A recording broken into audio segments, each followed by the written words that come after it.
smart beyond her education, and she was just drilled into us that we were going to college. She didn't know how, but somehow it happened. And I was the first person in my family to go to college and graduate from college. And I asked a question in New York, and I'll ask it again. If we went to Brooklyn today, or we went to a neighborhood in DC, on the other side of the tracks, and we found 10 kids. Shalom. Thank you for inviting me out here to talk about the evolution of the partner experience. I appreciate it.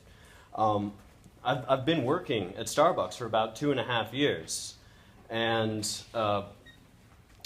this company has been successful due to hard workers like us, and we're proud to work hard every day. But the thing is that, like you said, there are also problems, and we have to. There are sacrifices that we have to make. I mean, there are those of us who close, we close one night and open the next day, right? And I mean, like myself, I was promised a promotion to shift supervisor at the end of last year, and I'm still waiting. And it devastates me to still be making less than $10 an hour, and even working close to 40 hours a week. It's hard for me to find a place where I can rent that I'm not sharing like a room with 3 other people.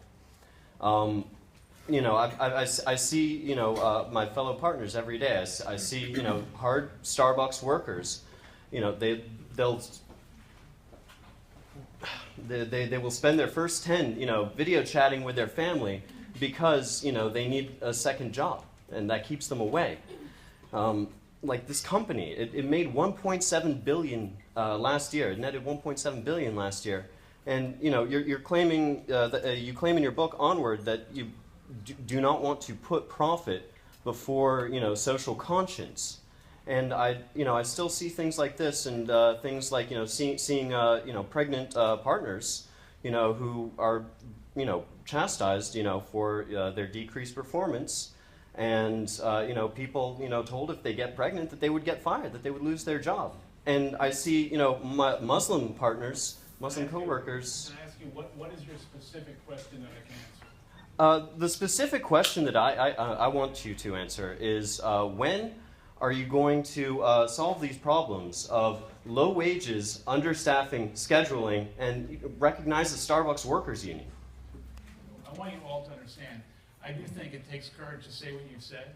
I suspect that most people don't agree with it, but having said that, I respect the question. We provide benefits that almost no one in our sector provides. I can't understand specifically what your situation is. You alluded to the fact that you were promised a DM job and you didn't get it. I don't know the situation there, but I suspect there's a story there of some kind between your manager and your DM. And I'd be happy to follow up in a more private setting. We've been in business for 40 years. We're a non-union company because we've done, for the most part, all the right things. So before Howard Schultz cut me off, I was going to say that my Muslim coworkers were belittled for trying to keep the Ramadan fast and prevented from taking the days off that they needed. I think that Mr. Schultz really believes what he's saying, but as any of us who are living it and working day to day, the reality on the ground is very different. Yeah. Well, he says that we can't wait on Washington, and we agree on that point, but I say that we also can't wait on Mr. Schultz. What he's trying to do is pass the buck off to district managers for problems that he can solve. He was saying during the shutdown that politicians need to come together. Right. Why can't working folks?